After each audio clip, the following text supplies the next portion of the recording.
Alrighty then, we are live, and I have not got a microphone on, but I will do in a second.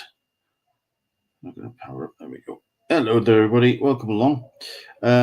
It's Saturday, and what a day yesterday was. It was a hell of a thing, wasn't it? Let's have a look at this. Sorry, I'm getting all sorts of stuff coming in at the moment. Hello there, everybody. I know this is a bit of a weird one for anybody who perhaps has not come along and joined us on our show before. But this is Talkin Con, a cup of tea with an Englishman in San Diego. My name is Len Sultana, and this is Good Morning Breakfast for San Diego Comic-Con 2025. It's Saturday. Let's have a look at the time. It's 8 o'clock, and a little bit earlier than yesterday's. I think we're going to have to work out the best time to do these because, well, I want to kind of like have this show be the kind of like open door to your Comic-Con, whether you're in a line and you're getting ready to get inside the building, which, to be fair, is seconds away by the looks of things, or if you're sat at Broken Yoke or wherever your breakfast destination is of choice.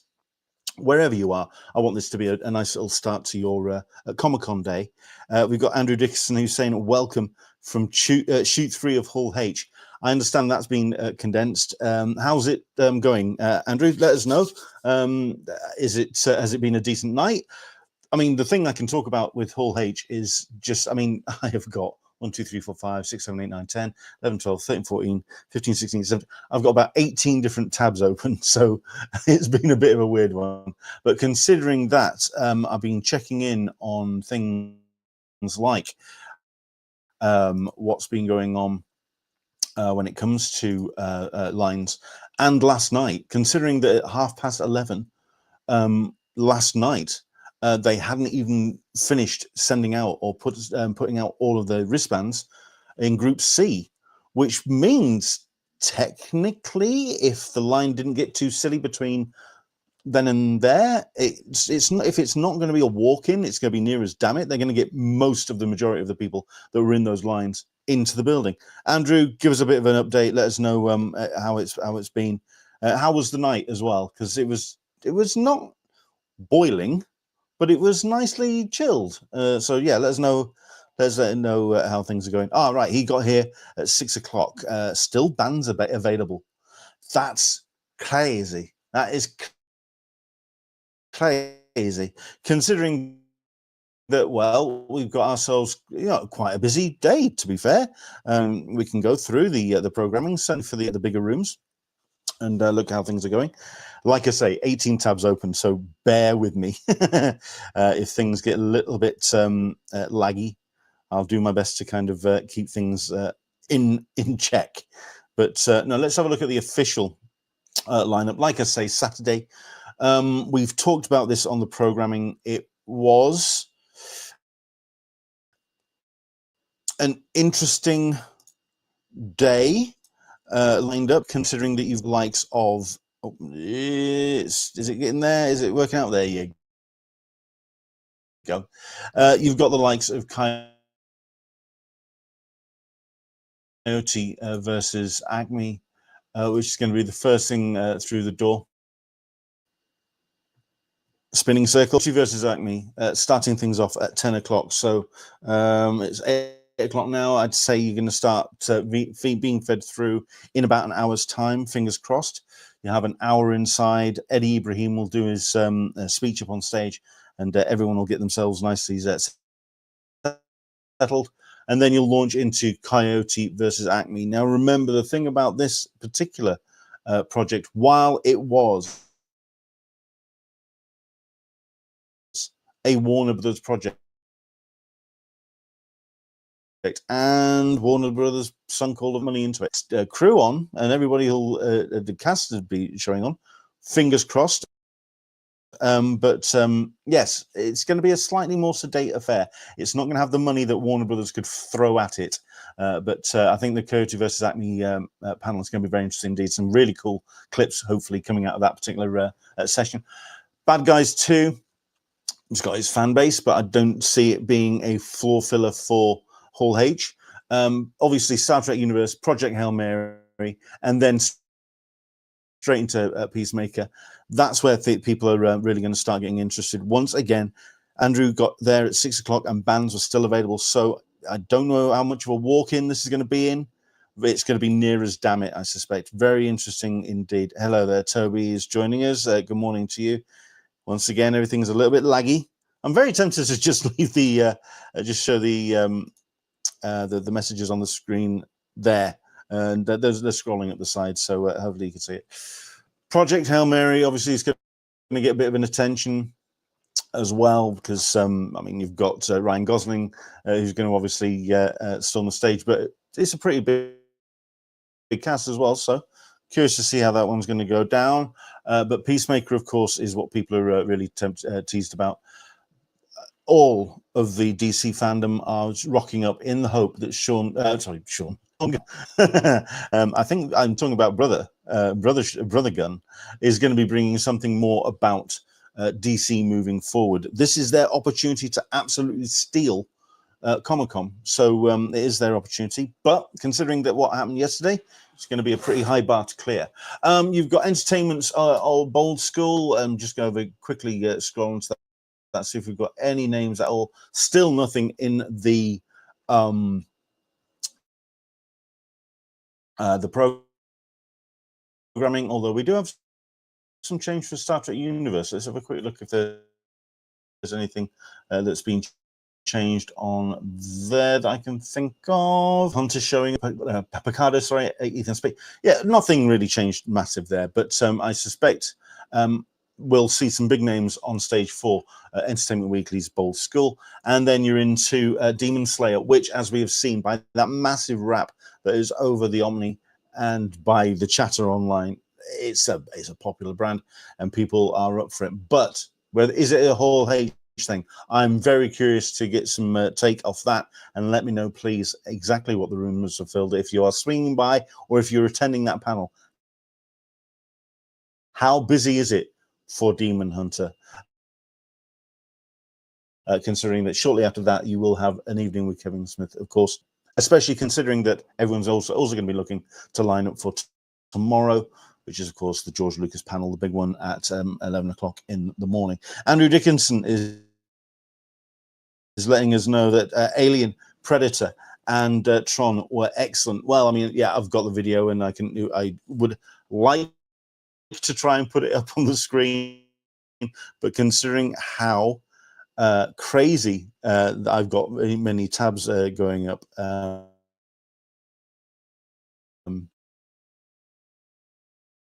yeah,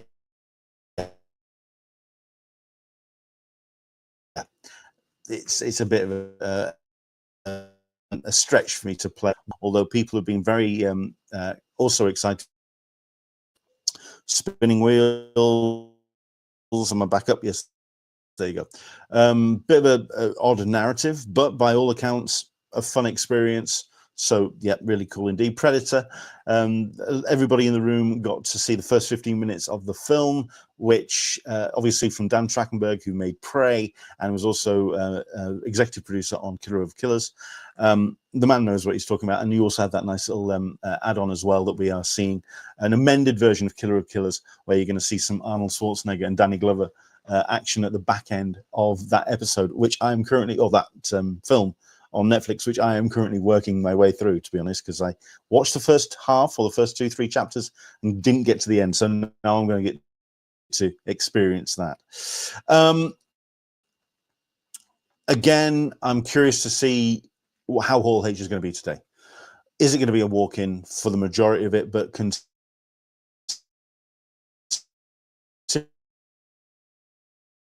considering I'm looking at line notifications for Hall H, and indeed just generally as to just how here the end of the Hall H line is still in the tents with several empty chutes for a Saturday. That's crazy. So I would say that's a walk-in, isn't it? crazy stuff. Okay, let's have a quick look at the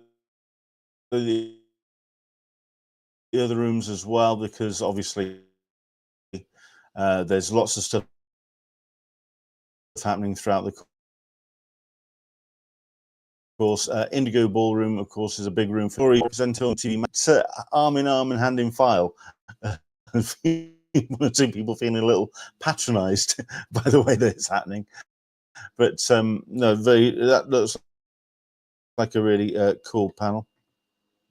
Let's have a look at this. Andrew Dickinson is talking about there's a lot of Trek cosplay in the shoot, so it's all about Trek today by the looks of things. And first 22 minutes of Long Walk. Really, that's a hell of a chunk of film. So that's rather cool. How was it? Is it more Shawshank Redemption? Is it a bit more of a quiet, sedate kind of film? More human in that regard? Let us know. Is it more Life of Chuck than Running Man? I think is the question. And also asking, waiting to see if George Takei, whether he's going to show up again. I know that his focus is very much about his books at the moment. Rhymes with Takei, and it couldn't happen here. Yeah, curious to see about that. Let's see what else we've got happening after you've got in Ballroom 20. Indigo, sorry. Indigo, Abbott Elementary, very popular offsite as well. The Rookie, Nathan Fillion is going to be quite the draw. Paradise, and you've got Return to Rome with Spartacus, House of Usher, first look of cast and creator, and Farewell to Blood of Zeus. Let's see if there's any change there that I can keep an eye on. It's all the cast that people are there talking about there. So Jason O'Mara, Fred Tassiacor, Sarah Alamea, Jay Kim, Michael Hughes. Yeah, nothing really changed there on that line of just a couple of the cast updates. But it's going to be a full season 3 update for Blood of Zeus. Then you've got Mad Rewind conversations with cast and crew. So talking with the crew, the gang behind Mad Rewind. So Phil Lamar, etc. Let's have a look at this. We've got Hunger Games, but 30 years earlier. Mark H went off script with stories that were not unexpected. I do like how Andrew just gives me lots of names and vague details. He's typing as quick as he can because he wants to kind of carry on whatever he's doing. But I'm guessing you have to kind of like translate. Hunger Games, but 30 years earlier. So we're talking about The Long Walk. Mark Hamill went off script with his stories, but that was not unexpected. There you go. I've had a translating Andrew Dickinson's thing. And of course, the panel that I would be absolutely in the room for, which is Tiny Chef at 6:45. A bit late, which would be a bit weird, but I am very curious about that, and I'll be watching the updates coming out of that panel, considering I do want to know about the renewal and whether it's been we're actually back up and running with a new iteration of Tiny Chef. Okay, just on a quick look. Though I mean, Sales Pavilion, and this was half an hour ago, surprisingly shorter than Friday at this time, about 18 shoots deep. Everyone's really kind of taking their time with their day, which is incredibly strange. But is that down to the programming? Is that down to what people can expect? Ballroom 20. One more time, going through the venues of what's happening today. And it is going to be all about animation. Bob's Burgers at 10, Futurama at 11, Family Guy at 1:30. Brave Warriors, have we got any names? Not a thing. So we have no idea who's going to be on that. And Ghost for 3:30. Now, I know that Kerry Dixon from the unofficial blog, she is lined up for Ballroom 20, and it's her intention to be there throughout the day. She is absolutely down for Interview with the Vampire, and indeed Anne Rice's Tell Us Smacker. So all of those updates are going to be coming from Kerry, but whether it is a case of being able to sit through all the animation stuff and the bits at the back end before you get to Interview with the Vampire, Is it worth it? Is it something you can actually just sit through? Andrea Dickinson, Long Walk was written in '67 and is the selection model. The Hunger Games used one walker per state. Toby is saying Ballroom 20 has their own queue. Interesting stuff, because usually they get folded into everything else. So yeah, curious to see how that line is as well. So there we go. That's what we've got in terms of the lines. Of course, 6BCF as well for the comics. Everyone's just kind of like diving in, and slowly but surely, I'd say within the next half an hour, 45 minutes, you are going to be getting everybody kind of piling into their rooms for that.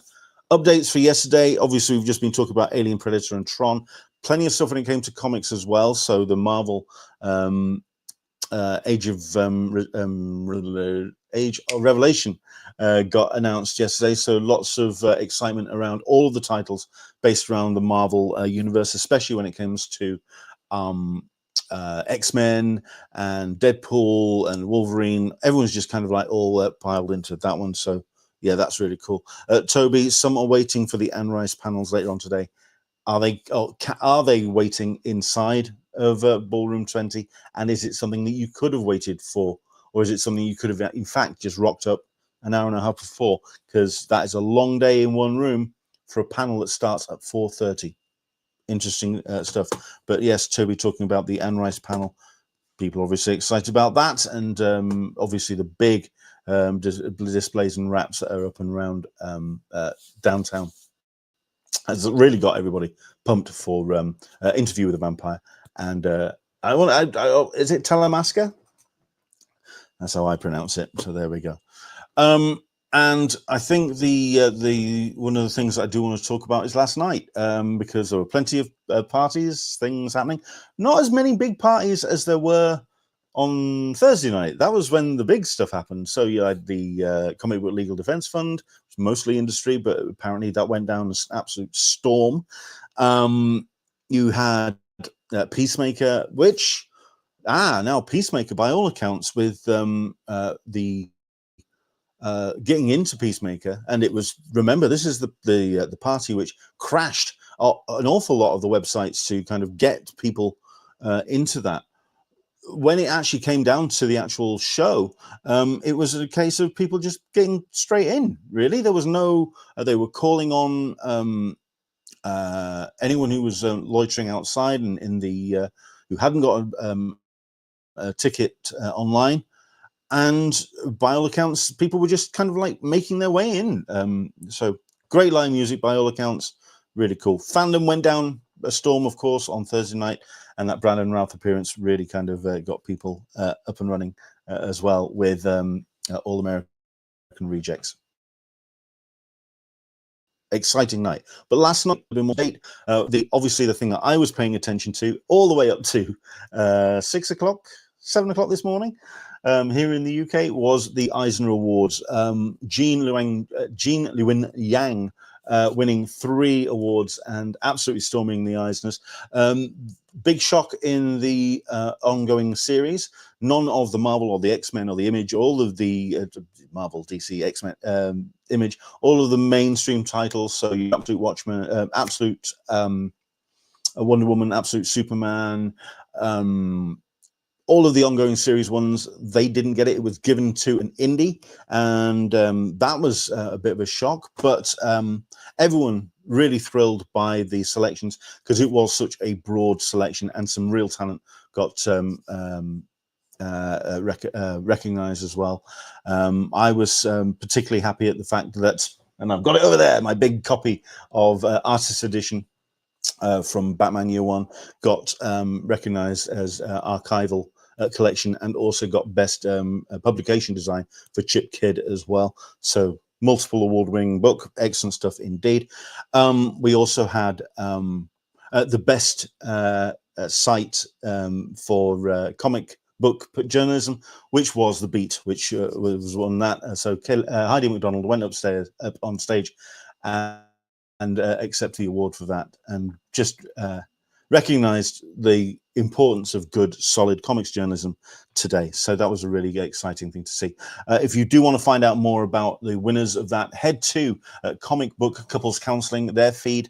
The Beat also did a really good job of keeping up to date on that as well. So hit those feeds for all of the winners, including Ram V and Dan Waters as well, for the reprint of The One-Handed Six Fingers. Honestly, those two are going to be insufferable at Thought Bubble this year, so excellent stuff. Congratulations to them. I see people are kind of dropping off because I think the lines are starting to move, so I'm going to make this quick and just to wrap up for for this particular show. Andrew Dickinson with Hull H Line Twitter going on hiatus. It does make it a bit more foggy on the info side. Mike P about 75 Pete's behind me as well, but won't move up. Oh, Mike, you fool. Next year, I'm going to do my best to have a little bit more information about the lines, even if I have to pay for it, because I think that information has been, like you say, very spotty indeed. I mean, I kept an eye on Blinky Blinks. I've been keeping an eye on Unofficial Blog because they have one or two bodies out and about keeping an eye on what's actually happening. See if we've got any other updates on that. The comic non-sale exhibition line is right around 29 at the moment. Let's bring this up here so we can actually see it up on screen. Like I say, the Unofficial Blog, can't deny they do a great job of keeping everyone up to date with what's actually happening with their feed at the moment. So let's bring that up on the screen. This was from 5 minutes ago. Is it going to change? Like I say, 18 tabs open at once at the moment, so bear with me a second. So, well, I just what am I doing? Just try and shrink that down a bit so you can see what's going on. There, exhibit hall line is right around 29. This is 5 minutes ago, so yeah, still that's quite a long line. The line update for Interactive Zone Petco, unbelievably long. Is this the day that everyone's hitting off sites? I know that Toby was thinking about doing that, so yeah. And then, of course, you had that one from 11 ago. Update line for the exhibit hall. Escalators is, again, surprisingly smaller than yesterday. It is feeding around, so it's getting to the side corridor, but it is, my word, really less frantic than you would usually expect. That is crazy, but it looks like everybody is kind of gearing up for outside of the building. So interesting stuff. Maybe I feel maybe people partied too hard last night. that could be very true. And of course, we've got a bit of an update as well for ADA, which is quite the mental line as well. It's annoying that I have to go to Twitter to get this kind of information, and I really would like to try and get it more on Threads and on Blue Sky. I am going to be posting as much of these as I possibly can in the next couple of minutes. So I am going to say my farewells and wish you all the best. Have yourself an amazing day, whatever you are up to. I hope you have a fantastic San Diego Comic-Con. As always, do follow us on the socials, Englishman SDCC on Blue Sky and on Threads. I'm going to do my best to share as much as I can. Sat here in my command bunker with my 19 tabs open and keeping a track on all of the live updates, which is happening around the con. Again, really interested to see how Hall H does. Andrew Dickinson saying it doesn't seem as busy. I think there's a lot that cancelled or didn't turn up that year. Interesting take on that. Is it more of a politically motivated thing? Or is it a case of just the programming didn't quite grab everyone's attention, and now it's time to just have a examine around the rest of San Diego Comic-Con outside in the gas lamp? Who knows? But no, interesting take that. Thank you very much indeed for sharing. Okay, thank you very much indeed. Take care to everyone who's out and about Comic-Con today. Back again later on. I know that I was trying my best to do a stream in the evening, but unfortunately, due to a bit of an issue here at the UK, I had to kind of tap out. So unfortunately, that was the case. I am hoping that at 1 o'clock today and later on, well, 9 o'clock here in the UK, we will do our lunchtime SDCC show and check in with what's been happening around San Diego Comic-Con throughout the course of the morning. Hope you have a great day from us. To enjoy your Comic-Con 2025 Saturday, day 3, and do keep checking in. Let us know what's going on. And, let us know how the con is going, because heaven knows my FOMO is off the charts right now. I'm now going to go watch the Tron Ares light show on repeat for 20 minutes. Because it's either staring. Take care. We'll see you soon.